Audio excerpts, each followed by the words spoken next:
So I had to restart the app after the permissions.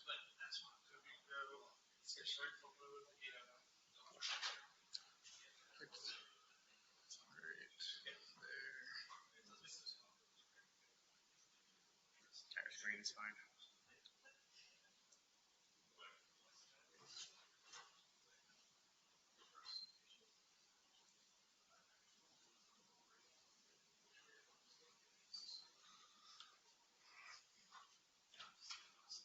All right, we'll start in 1 minute.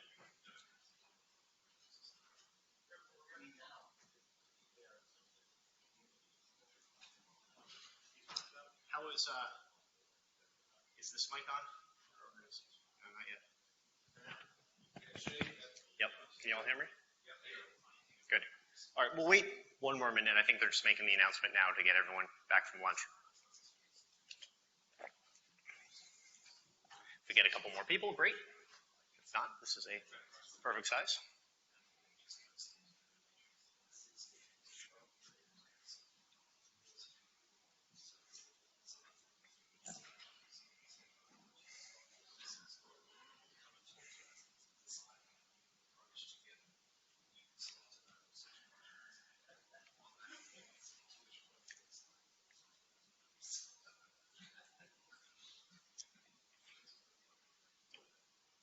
Is someone in the room monitoring the blue jeans? Can they hear me okay? Gina? Okay. Because it should be coming through this audio that we just enabled. Much better now. We can hear you good. It's unfortunate to have the slot right after lunch. So people are coming in, getting comfortable. I will preemptively forgive any yawning. Okay, let's begin. Hello, everyone. My name is Jim Cadden. I am from IBM Research, where I'm a research scientist, and I've had the real supreme privilege of working embedded within the Red Hat office of the CTO for about the last year. And part of my role, one of the hats I wear in this position, is somewhat of a technical strategist of emerging technologies. So taking a broad field of technology that has been largely unexplored by IBM and Red Hat and kind of surveying the landscape and surmising what might be the impact of this, where this technology is going to go in 3 or 5 years. And today, I'm going to be talking to you about one of those technologies that I've spent a good deal of time looking into over the past few months, and that technology is WebAssembly. And the question here is WebAssembly the next big thing in cloud computing? Question mark. So before we begin to answer that question, let's take a look at something that is absolutely a big thing in cloud computing. Containers were and are a big thing, a very big thing. What started with Docker and got popularized through Docker, then moved through the growth of Kubernetes and OpenShift, the automation of cloud software. You could make the argument that the entire last decade of cloud software innovations was really thanks to this fundamental primitive of the container.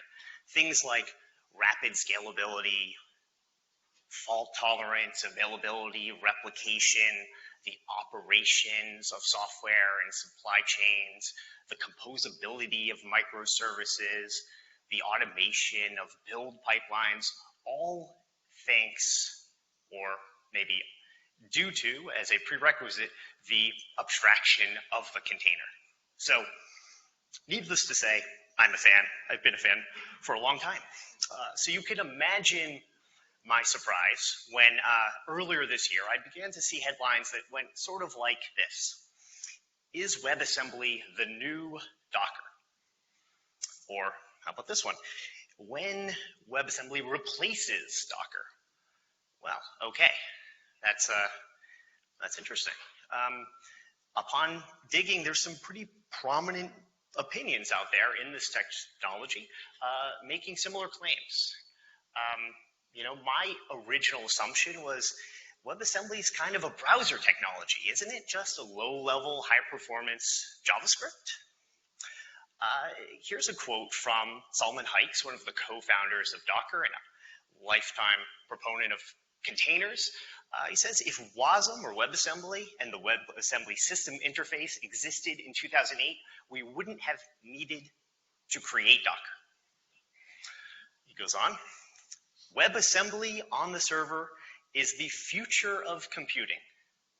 The future of computing. That is a bold statement. So let's dive in and figure out where he's coming from and sort of come to a conclusion ourselves. So my goal here is not to try to convince you that WebAssembly is the future of computing or WebAssembly will replace Docker or anything like that. I want to try to understand what their arguments are and make sort of an educated prediction about where WebAssembly will have an impact in the future. Maybe it will replace Docker. I'll leave it up to you guys to decide at the end. I'll also make my own prediction. So what's so special? Let's dive in. So let me just see a show of hands for everyone in the room.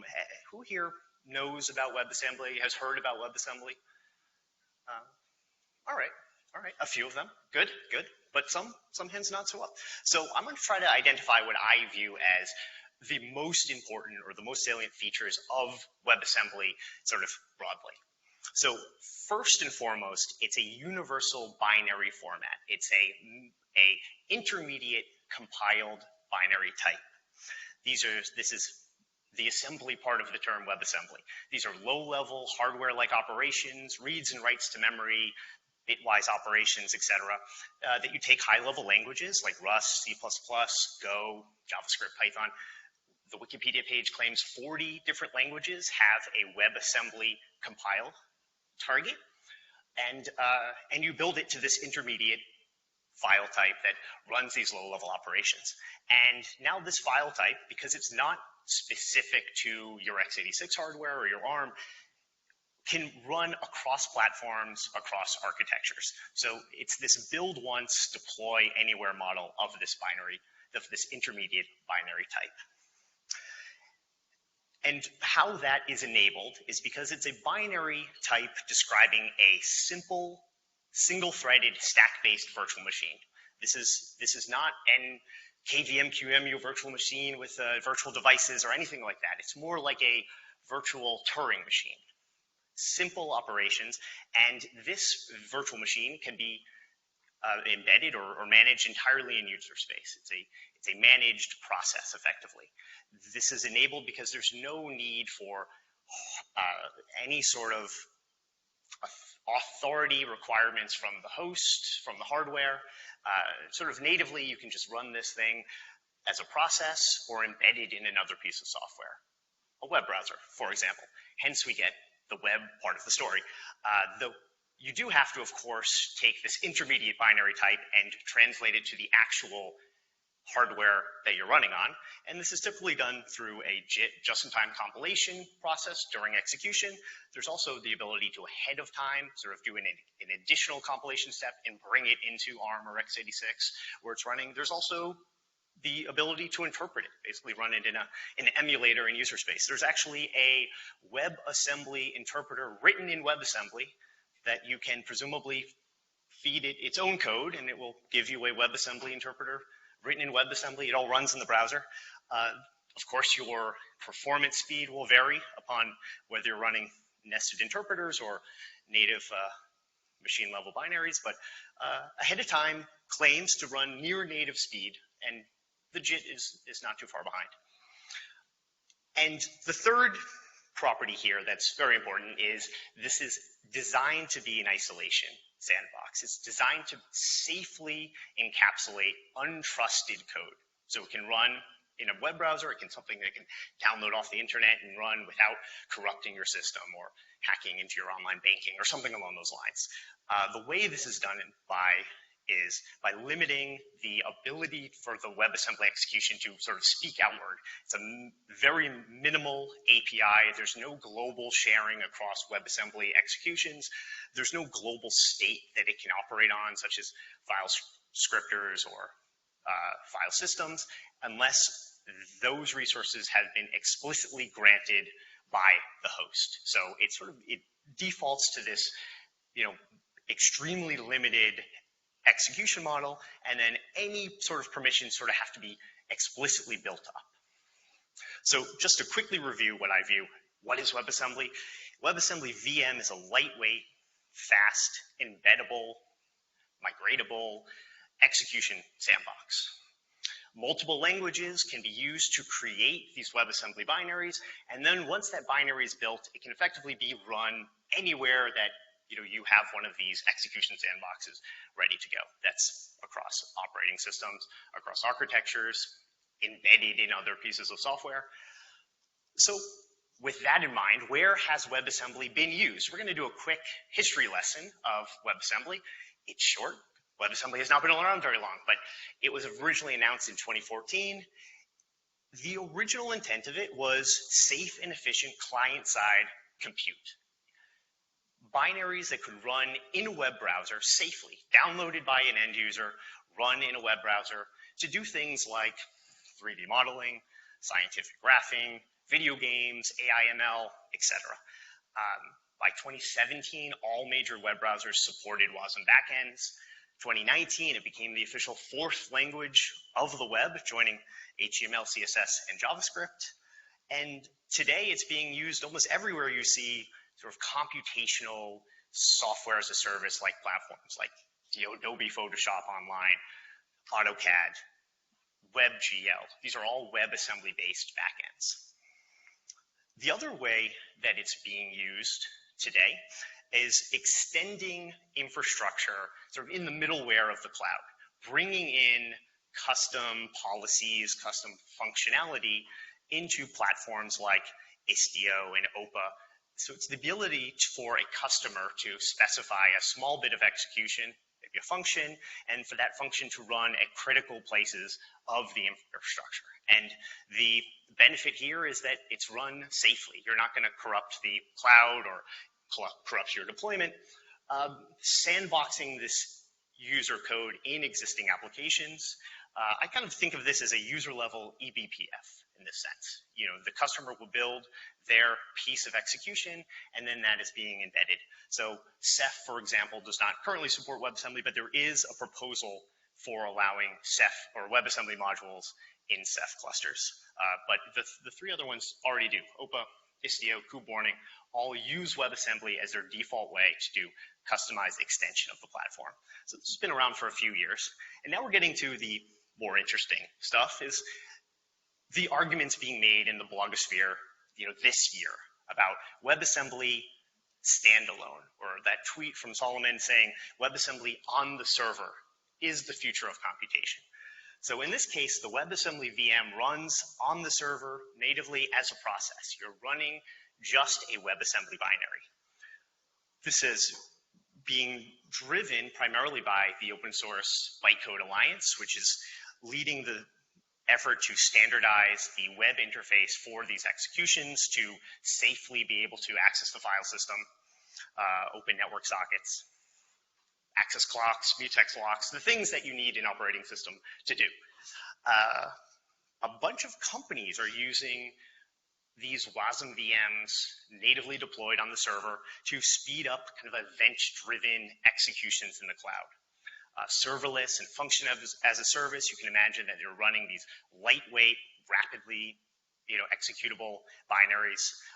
There's a bunch of different open source projects and startups that are looking at restructuring microservices to sort of be more event driven. There's an idea of a deploy from zero, that when the request comes in, you can create the WebAssembly context and run it to completion and then tear it down, release all the resources, because it's lightweight, because it doesn't have to be cached in the system to perform and process the request. So you can begin to see where the comparison to containers starts to arrive, right? We're running an isolated execution on the server. Maybe we're running many isolated programs on the server. They're seemingly run safe. People are now saying, all right, well, they're certainly more lightweight than containers. They're faster to deploy than containers. what's the advantage here? So the question now, going back to those blogs, is Wasm and WASI run in this way a viable replacement for containers, or for all containers, right? This is what these blogs are saying, at least in their title alone. So let's dive in. I've identified 5 general areas of kind of what you want your software abstraction to have. Generalizability, meaning like how general can it be used across different software or maybe use cases. Security. Efficiency is sort of resource usage, footprint, performance, and of course portability. And I'm very unscientifically giving one of the 2 a winning result, but some of them are very debatable. So generalizability. Wasm supports 40 languages. They create a custom-built application type. It's a single process runtime. So this is not a pod with multiple containers running or multiple applications running of different sources. It's really much more like an isolated process. Containers, on the other hand, this is a little hand wavy, but every language, every application that runs on Linux, multi-process environments can ostensibly be containerized and deployed. Certainly someone can argue that that's not true, but in general, containers are pretty general purpose. So we'll give it to containers for this one. Security. Now this is a extremely debatable one because you can make something as secure as you want by just configuring the heck out of it. But the 2 different properties here is the security is going to be explicit by default in Wasm WASI, or the vulnerabilities, the openings where attacks can be made. It starts with almost nothing, and you have to then build it up as the host owner or as the application owner. Containers, on the other hand, have a default configuration model, and you can make it more secure by extending that or putting additional layers or encapsulations around it. So I'm going to say, and I don't feel that strongly about this one because this is a big debate, but I'm going to say Wasm has an edge when it comes to the security story. Everything else assumed. Efficiency, this is an easier one. A Wasm VM, a small executable, deploys in microseconds, or maybe a couple milliseconds. The memory footprint of that is in kilobytes. The overhead is in kilobytes. The memory footprint of the binary itself is maybe 1 or 2 megabytes. On the other hand, container images, the ones we use today, are hundreds of megabytes. They can take multiple seconds to deploy. Granted, a lot of things are happening on the system in the kernel, but you get more with a container than you do with a Wasm. But the real advantage here is the efficiency of holding it in memory, and sort of the operational efficiency of deploying these really fast, cleaning them up quickly. So again, point goes to Wasm. Performance, this one varies by the compilation mode. You can get the ahead of time compile to run close to native, as they say, not quite native. But really, most likely you're running in a JITted environment where containers, of course, it's native code. If you have C libraries or C++, they're built for the x86. So performance is going to be better in containers than WebAssembly in general. And then the portability, this is an easy one. The WebAssembly binary deploys anywhere. Containers are built for a specific architecture, which means you have to have a parallel build pipeline for your software if you want to have a target on ARM and x86. So just to review quickly, what are the key benefits of WebAssembly here?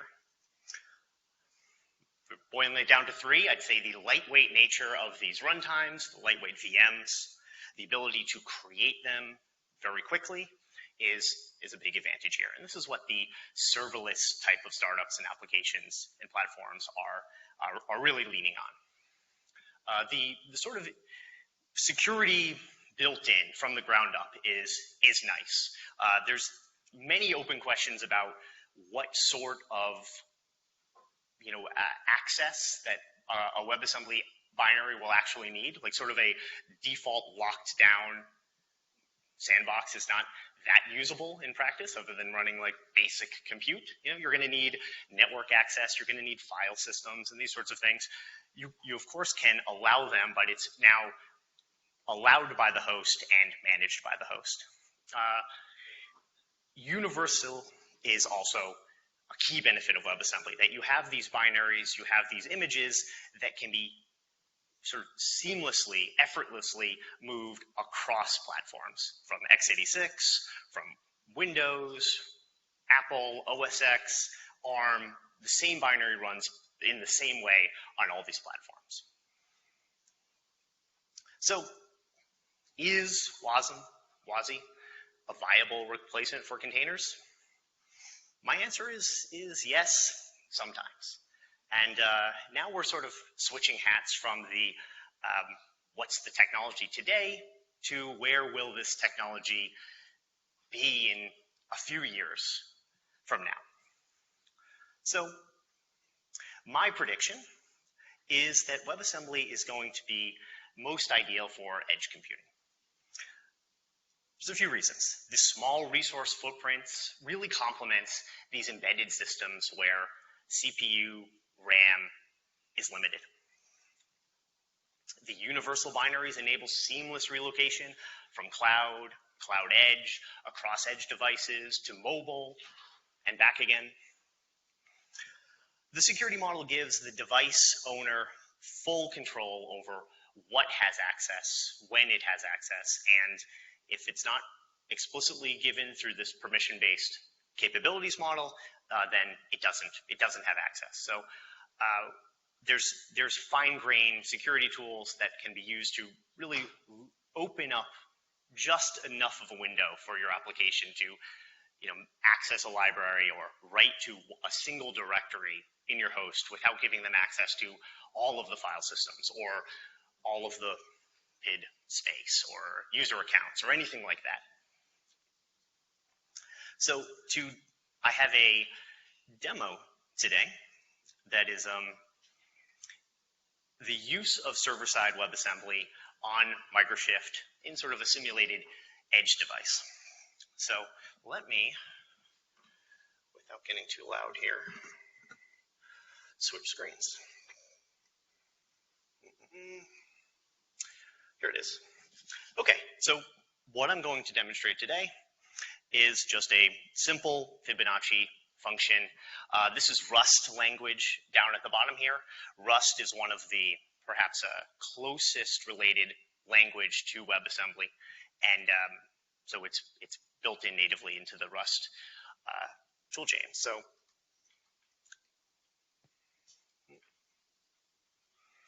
So I can just use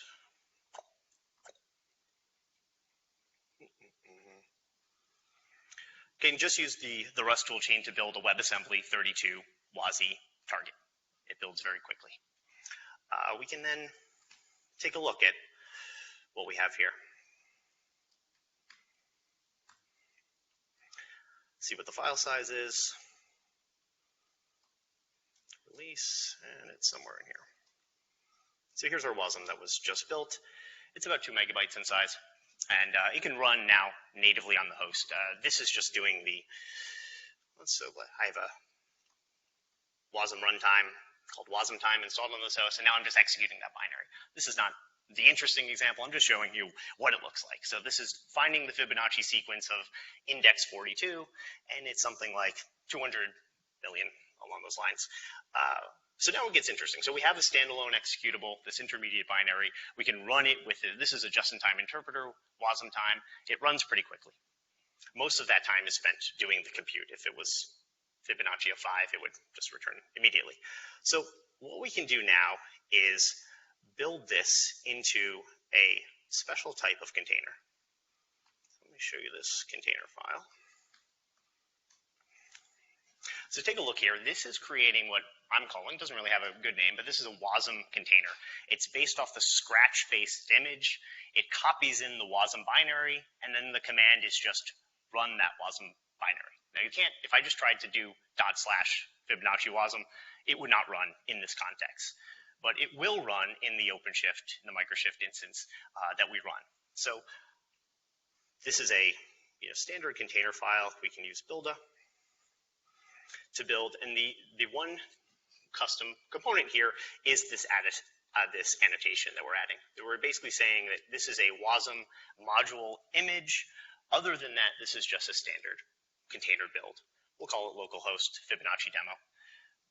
Nice and quick. So let's do Podman images.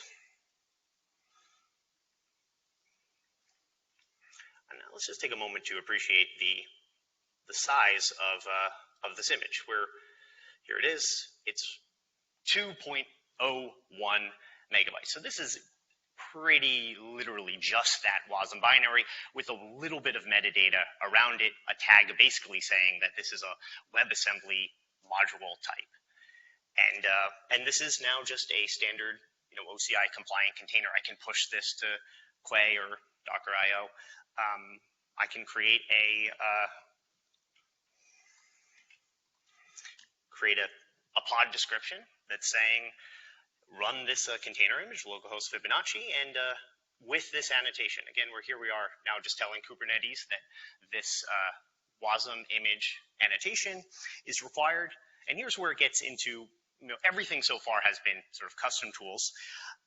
We're using a modified version of the OCI runtime here. Instead of run C, normally we're using crun, which is the C or C++-based reinterpretation or re-implementation of run C. crun has support for WebAssembly runtimes. So the OCI runtime is going to see that this request has come in for a container. It's going to know that this is a Wasm image container, and it's going to deploy it differently. It's not deploying a full container with all of the namespaces and all of the isolation of a classic container. It's doing sort of a lightweight C group-based isolation. It's using basically an embedded Wasm VM, doing a fork exec to create this lightweight runtime. So, but of course I can just use the regular. What am I doing here? Okay, here, let's just deploy this container.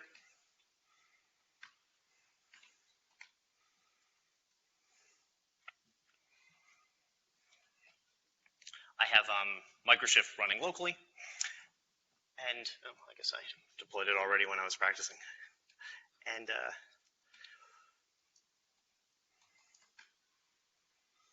let's just describe Fibonacci demo, and we'll see that it is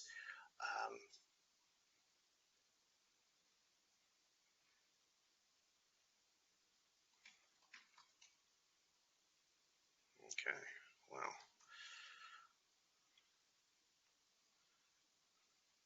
Well, it was working a minute ago. Let's try deleting it and trying it again.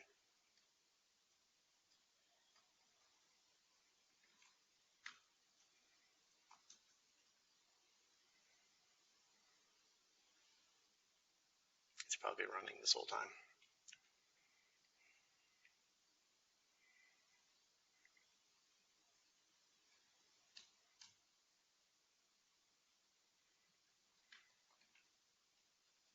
No, there we go. Okay. So my practice run broke my demo as it goes. OC describe.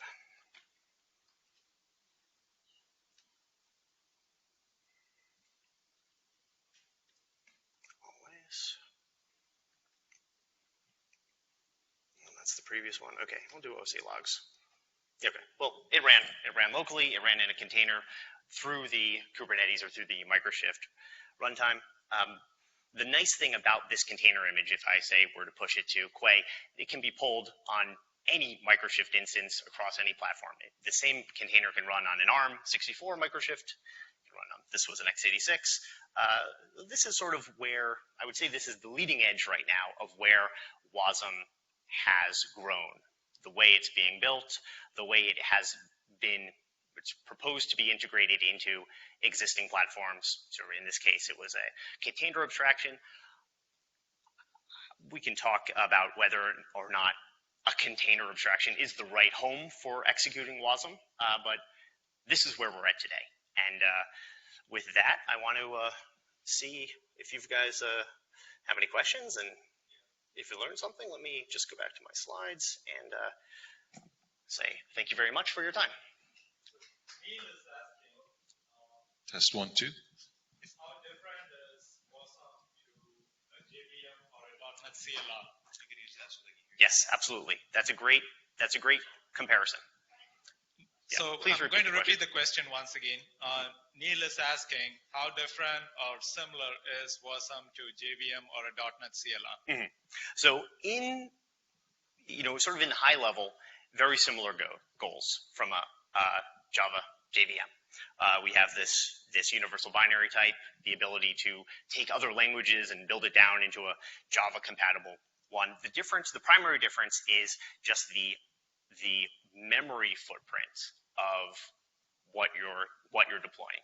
So a Wasm virtual machine has a memory footprint of kilobytes, maybe 1 megabyte, depending on the application.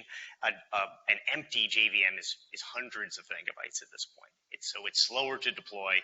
It's of course a much richer execution environment, has decades of tooling built around it. But from a simple comparison of apples and oranges, it's about the memory footprint. It's about WebAssembly being a sort of a hyper lightweight JVM that can, because it's so lightweight, it can be embedded in threads. It can be moved into existing applications. It can run as a library in your Go or your Rust program.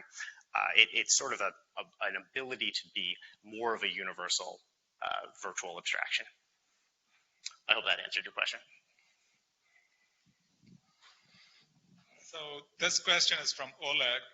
Is there any way to have Wasm executed natively directly within Cube or Microshift rather than having it to be packaged within a container?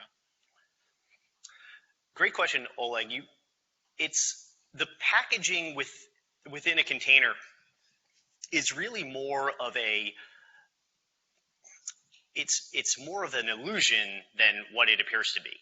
The binary that I just ran is running natively on the host in a C group with some minimal isolation around it.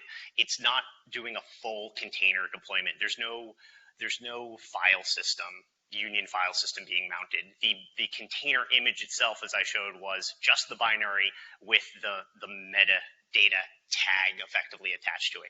So it's running true in some kind of intermediate space between a real container or a pod being deployed by Kubernetes and just the Wasm runtime that I showed at the beginning of the demo.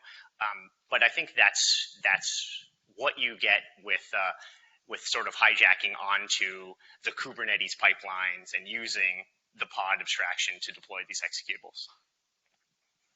But good question. Thank you, Oleg. Another one from Gurinder.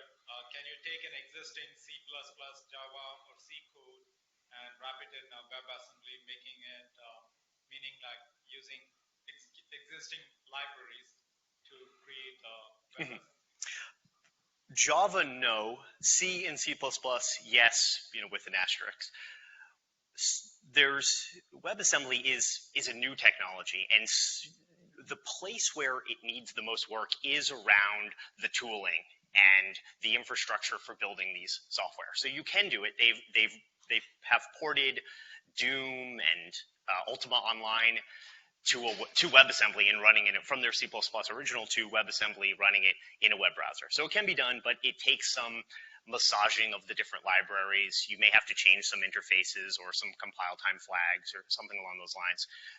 There's a number of different open source repositories that exist that people have ported Redis to WebAssembly completely. And it's a fork of what Redis with, a few commits of changes throughout. But I imagine it's a relatively intricate process to get it to compile. I think that is only going to get better with time. And the goal, the objective here is that you can take a native executable that would run, as just native on the host, and then simply just change the compile target from native to WebAssembly without changing any of the source. That is the objective of the WASI project and the team surrounding it. Great question. Another question from Oleg. Now, Wasm binaries, due to its its memory safety, there is creating Wasm binaries is more of memory safe. But is there a loss in performance due to that?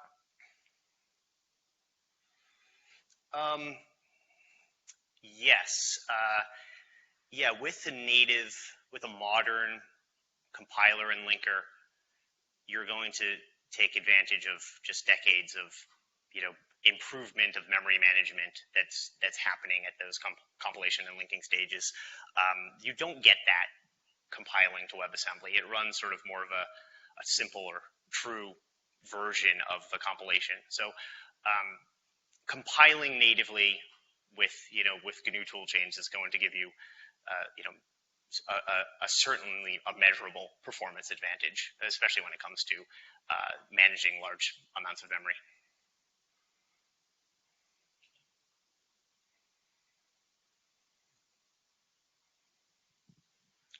Steve? So I understand that you can, if, whatever IDE language you use has a supported Wasm compile target, you can produce a Wasm binary. But how many architectures is crun supported on? Is there a limit to that? Like that limits where you can use that WebAssembly app? Yeah, that's true. It's the WebAssembly runtimes themselves, like Wasm Time or Wasm Edge, the thing that's actually executing the library, they're designed to be portable. So they're on most systems. They're running on IBM Z. They're running on natively on my laptop. These are of course runtimes written in C or C++, and it's sort of designed to be portable or embeddable. They can be created. They can be turned into static libraries and linked into an existing application. This is what crun does for its WebAssembly.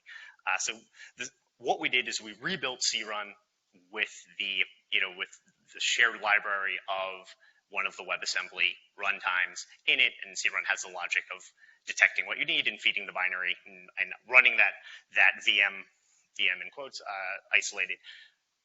The more sort of layers of infrastructure that you need to start doing this, because this is arguably maybe one of the most minimal ways to deploy a Wasm binary with a container abstraction around it. But the more layers of infrastructure, each one of those layers has to be ported for the infrastructure or the architecture where it's being deployed.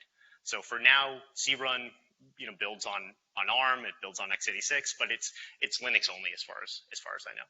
I could be wrong about that, but yeah, that's true. As this begins to grow, you're sort of all of the supporting libraries are going to need to be either part of a greater WebAssembly runtime that doesn't exist yet, or you sort of have to have your operations layer in place on your platform before the WebAssembly can be deployed. But yeah, great question.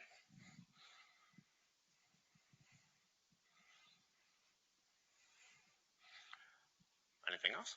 I should have a personal question. Great. Now, a CPU is basically a set of instructions, x86 or ARM, everything has an instruction set. What part of Wasm is making that instruction set abstracted? I mean, what is the mechanism used inside to abstract?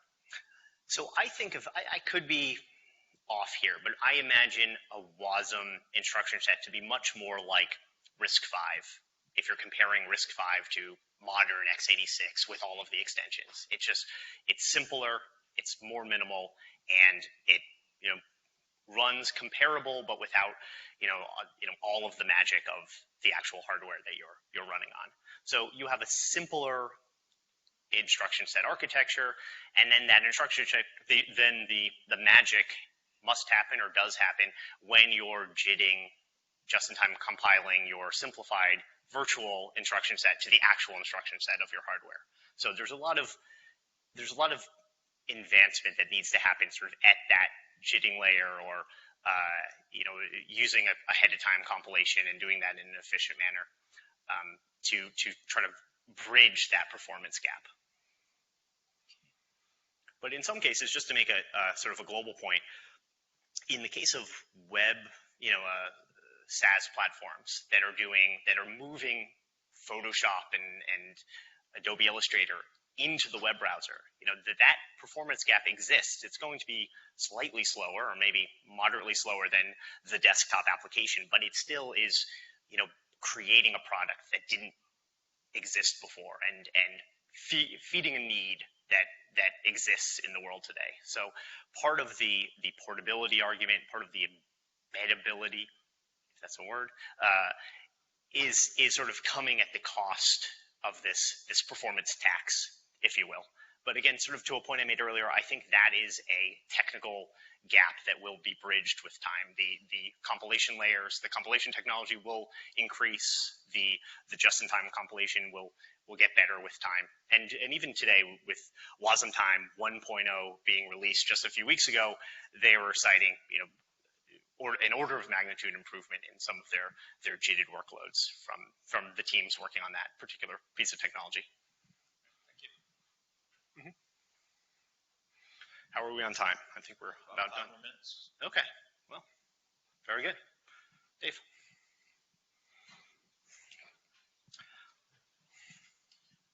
So on the point of how general purpose Wasm can be versus containers, obviously you've got the limitation today of single process, single thread. Do you see that maybe Wasm needs to evolve to at least single process multi-thread to be able to be a real contender towards containers? Yeah, and I think even at that point, it will be still a subset of containerized workloads would sort of paint a direct comparison. And you can always take the argument to say, well, hey, in my container, we're running Apache and Redis, and we loaded everything into one container or something. But yes, I think, it's important to say that part of the Bytecode Alliance, part of the WASI project, currently is going through the phases of proposing extensions and working on it. So there's a number of, I think very important things that are in the proposal phase or in the development phase. Garbage collection, for one, is something that the Wasm execution environment absolutely needs, and that's, coming soon. Threading is proposed and sort of in that step. So, and I think that those are sort of right on the cusp. So if we're giving a talk in a year from now, it may be there's basic threading involved, and that does sort of expand the footprint about what sort of applications then can sort of begin to make this apples to apples comparison. Thanks.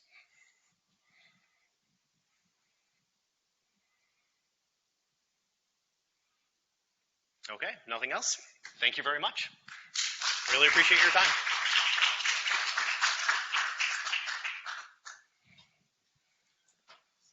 Okay, thank you everyone.